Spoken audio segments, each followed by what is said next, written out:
Right, gang, should we do a week ahead and talk about the schedule next week? We've got a session in on the Futurescape tour. We've got a 10 o'clock in with Paul Downer. What I've given him the option of is he's got the presentation and he's got the questions and all the email and the notes and things. But it's, did we want to do a quick team session with him? So we've seen everyone beforehand. We've kind of run through it together as a team, and rather than it just being a one-to-one with you saying, and this is what we're doing. So if I'm still at that earlier meeting, then you guys just crack on without me, because I know how he kind of operates there. So ahead of that, we need to run through the deck anyway. Finn, you were adding your notes in already. Annie, just to run in and jump, have a look at the sort of points. Yeah. And it's going to be really organic anyway. So it's just a case of kind of putting in things that are just useful to kind of remember if we need it. We've been to events before where you're a bit like, is that person like that sort of outside of work? And I think it's nice to see the real people behind the brand. That's what people are there for. Like, that's worried about getting the microphone and then suddenly wanting to burst into "Don't cry for me, Archie." If that's who you are, Fee, that's who you are. They might love it. Your backup singer, don't worry. Not quite that authentic. Be your authentic work professional self. You can give one person one little nugget that inspires them or sees them on the right track or helps them or even fast tracks them, things we've taken ages to learn. If we can help pass that on, then job done. It's kind of like you've achieved something. So rather than thinking people are then watching us and criticising what we do or anything, don't just flip it around to actually one little thing to one person in the audience is brilliant, in my opinion, because a lot of the things that we do know now, if I'd have known them when I first started, would have fast-tracked me massively. But is there anything mainly in for Thursday, or is that more of like a... It is more that is the last opportunity for us to all be together before Fee goes on maternity. Before we have a baby. I know we're all contributing to the baby. There's a zoom in going in on your tummy right now. I was like, we need to have like a focus session. We need to have it in Monday.com. But yeah, that will be. And you guys have got your chat first thing, Annie and Karen. How's that 6 months? Oh, 6 months. I know. It feels like you've been here forever now. I love this like end of probation period. You imagine being like, it's been fun, but no. Well, didn't want to say Annie. Barricading the doors. We're like, you're not leaving. And then Friday work from home. Friday is so far is quite flexible and quite open, which I think we'll keep as is to see what the week throws at us. The only thing that might drop in, Karen, is a rescheduled call from Monday. With the Exclusivity Connect guy that I'm trying to move over. Get Shelley some Viennese Wells has just gone in the car. Pastries are very important. If you want to know what a design company needs, we need really large Viennese Wells. Calendar-wise, I think that's it. Yeah. A solid week ahead, gang. Sure.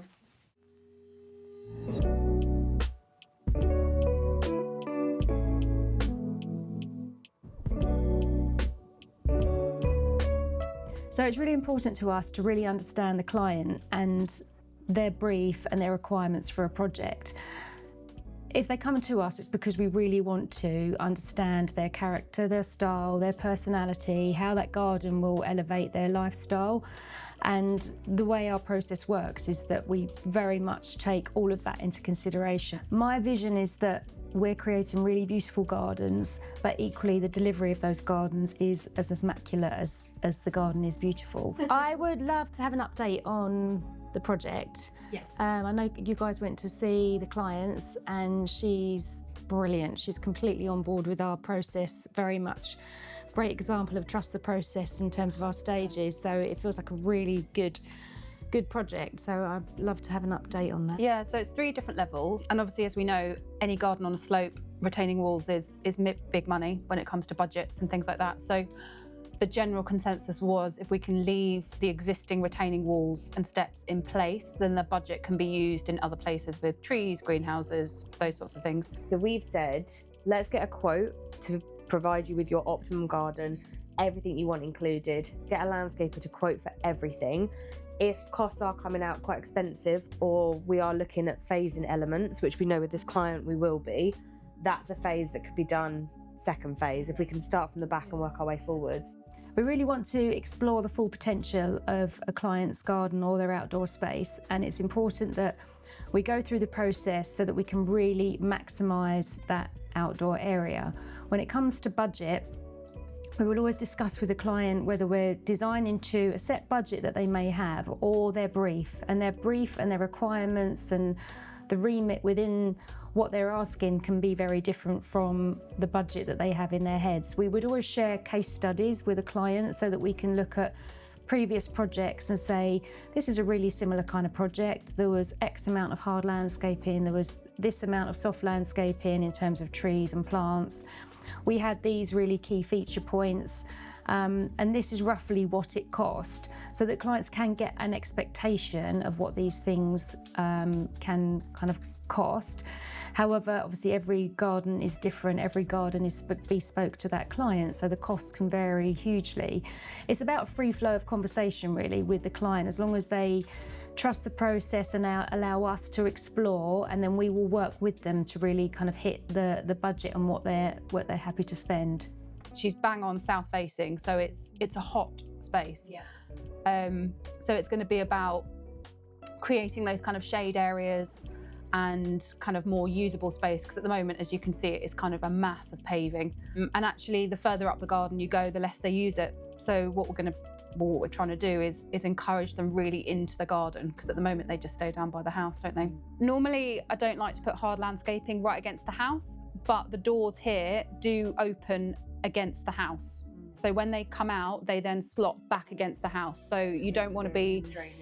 Exactly. So we don't want to interfere with how the doors are going to kind of open and fold back. And then she mentioned as well that she's quite keen to have a water feature and whether or not that incorporates into one of the walls. So do they have a landscaper in mind, or are we recommending the landscape? We're recommending everything. Yeah, from every process and everything, it's all with us, which is nice. Yeah. She has also done an RHS course in planting. She really loves her plants.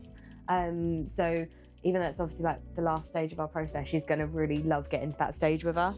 So we've put some really nice images in here, which we'll come to. But on her boundary, she's got some nice pyrus screening, which we were talking about, sort of enhancing that, keeping that. So we have a very robust process for kind of going along that journey. It's very, very process driven, as we are as a team, but it enables us to make sure that all of those checkpoints have been gone over with the client, so that when we ultimately present their design and deliver their garden, it really does reflect them and their personality and really puts their stamp on that outside space.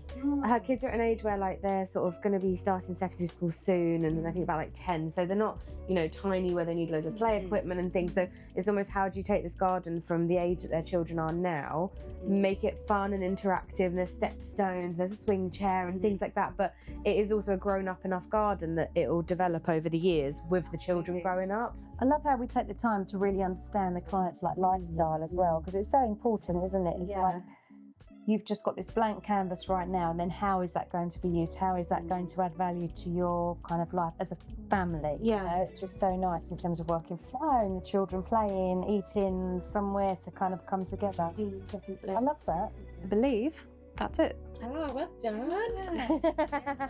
When do we start building? When I get back from holiday.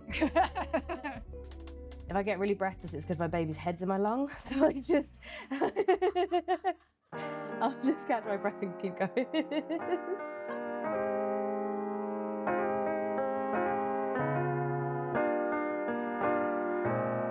So once a design has been agreed with a client and the master plan layout has all been agreed, we put it into what we call design freeze. It's important then that we start looking at materials. This is when we're going to start building up the build pack, which landscapers use to quote for that project, and will help give the clients an understanding of how much their garden's going to cost to build.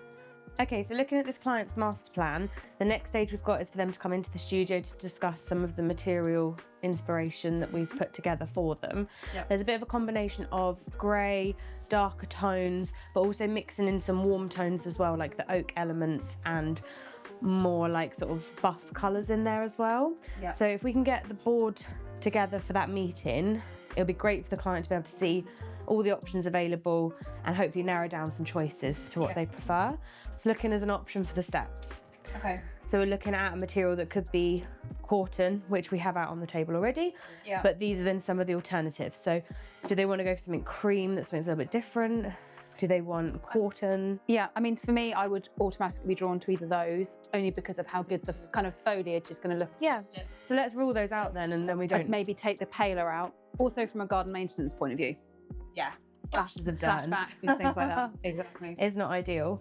Then we were looking at where they're going to have that glass house area just here. Yeah. There's a lovely detail that you've put in of the herringbone there that the client really likes. So looking at this being maybe a little bit softer, maybe a little bit more rustic down here. So If we're doing a herringbone, maybe get some other tones, whether or not, I mean, just for kind of colour reference, maybe it's more of a combination of, which would then obviously tie in with the kind of Portenny colour. tones, actually that matches really perfectly with that range of what we've got there. Yeah, definitely. Some of the paving, I know the client's quite keen on having grey examples. Yeah. Looking at This was one of the existing materials they've chosen, isn't it? Yeah. So looking at greys that are porcelains imitating natural stone for lower maintenance. It's quite a rural location. Yeah. Mindful that they are also both quite busy. Don't want them out there clean. It's a big space as well. I think because it's south facing as well, with kind of sun glare, and with the kind of rest of the architecture on the house, I think if we're playing into more of those kind of, as you said, darker tones and things. Yeah, I love that. That's really nice. That's a really nice thing. So there's an element of comfort that we need to add into the garden as well. So looking at outdoor rugs, comfy furniture, things that are going to make the client spend more time outside. I think as well, the kind of way I kind of got from them is they're after more of like a timeless, kind of harmonious space, rather than like big, bright kind of patterns and things like that as well. So whether or not we're adding maybe like pops of colour elsewhere, but like kind of the backbone, but I quite feel subtle, quite just subtle. subtle pops, because they've got some like yellow sofa in the kitchen, which is a little bit like a curveball, isn't it? Yeah. But actually it's quite nice, but they can choose something, but then it's against that real natural sort of muted backdrop of materials then. And then we were going to bring the millboard in as well. Yeah, so that's at this area of the garden where you've got like the swimming pool. They're going to have like a gin shack and an outdoor seating area. So the millboard would be a great option for We've that. got the 3 different colours. I mean, I'm always quite a fan of the kind of smoked oak, slightly darker one, but in all honesty, I think they all kind of work. They all work, don't they? They all kind of tie in. So there's not really a hard and fast rule. It does depend on what the client likes, but from a design perspective, it is better that we keep those materials under an umbrella of, for example, cooler materials. You'd maybe be looking at greys, blacks, more industrial kind of colours. Someone who likes a warmer palette, you might be looking at more wood elements, cotton, steel, some nice red brick pavers, things like that. So whilst there is variety in the colours and the materials that we have, you would probably keep them under sort of one of those umbrellas, just to make sure it harmonises with the rest of the garden, any other features that we've got, but also their interiors. We take a lot of reference from clients' interiors because we want it to harmonise with what's inside and outside. And I think the nice thing about kind of the darker tones as well is, you know, that the planting is really going to pop off it in terms of all the kind of nice lush greens and things. And with it being such a beautiful kind of viewpoint as well, I think it's going to look really lovely with the surrounding landscape. Mm-hmm. Can have a look at accessories and things like that a little bit later down the line, but putting things like the rug samples out, the mirror, is just to show how that all comes together. I think it reflects them both as well as personalities, and we know that she really likes the idea of the comfort, whereas he's probably more drawn to the hard landscaping materials. So then collectively you can get a really good idea of what that kind of vision is, can't you? Trust in the process is one of our favourite sayings throughout any stage of the garden design journey. We have 10 plus years of experience of doing this. We know the materials that are suited to a client's lifestyle. For example, if they want an easier maintenance garden, unfortunately there's no such thing as no maintenance, otherwise we would provide that. But any low maintenance or ease of maintenance, we know the correct products to be used in a garden that needs those. Sometimes we get clients who've had experience with things like decking and they then associate all decking to be the same. When you get a composite decking like millboard, that's completely different. You get a 25-year warranty, for example, which you wouldn't get on timber frame decking. So sometimes clients are put off by things they've done in the past, but actually they've just used completely different materials to what we're suggesting. So trust in us, trust in what we suggest and what we know would work best for their garden is really important. And we also work with trusted suppliers who are going to help us, help support the client and help support the landscaper as well. It just really helps to then kind of refine the palette for them so they don't come in and feel overwhelmed with choice. So it's like, here's our starting point, this is a discussion starter, and then we can then kind of chop and change and just finesse it, but without them having to make all the decisions themselves. It's a really critical part of the process because it can determine how much that overall garden is going to cost. There can be thousands of pounds difference depending on what materials you choose for that particular project. Even without changing the size of a patio or a path or anything like that, just changing the laying pattern can save thousands or cost more. So it's important that we have all of that agreed so everyone understands where we are at with the cost for the build. And if any changes need to be made, we can accommodate that and discuss it with the clients. Yeah. I think it's going to work really well. Yeah, let's get them in. Very good.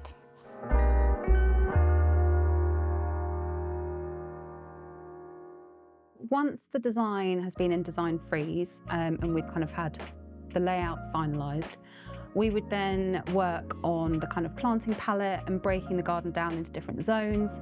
That might be sun and shade, or it might be that actually one area is got one feel to it, another area has a different feel to it. So we colour code our plans once it's, as we said, finalised, and then create our different planting mixes to go with each of those areas. Rather than going straight in with specific plants, it's much more about getting the feel of the space. You know, what colour schemes do they like, what textures, what forms, all of those sorts of things. Once we've kind of established that, we can then start to work out our specifics on the planting, because what we don't want is someone to really hone in on, for example, I don't like grasses, whereas actually what you need to do is show them the whole scheme, and then you can explain how a grass fits into that and how important it is, even if they've kind of got a preconceived image in their head of what they think they don't like. Sometimes it's about explaining that actually you need those elements that aren't in flower so it doesn't look too busy, and to kind of allow the scheme to be completely harmonious. I suppose the primary reason and the primary kind of rule that we're working towards is right plant, right place. So there's absolutely no point in creating a planting scheme that you want if it's not going to work in the situation that you've got. So not only is it about finding your mood board images to start and breaking your garden up, it's then about addressing how exposed is that area of the garden, how much sun does it get, how much shade does it get, is it exposed to the wind and the elements, is it under a tree? So once you've kind of worked out your look for the garden, then you start to break it down further. And that's when you start to sort of think, actually, what plants do I know are going to work in that environment, so that actually the garden almost looks after itself. And we do produce a plant schedule, so we're working out our quantities of things, but we don't draw up a formal planting plan. And we do that for a couple of reasons, really.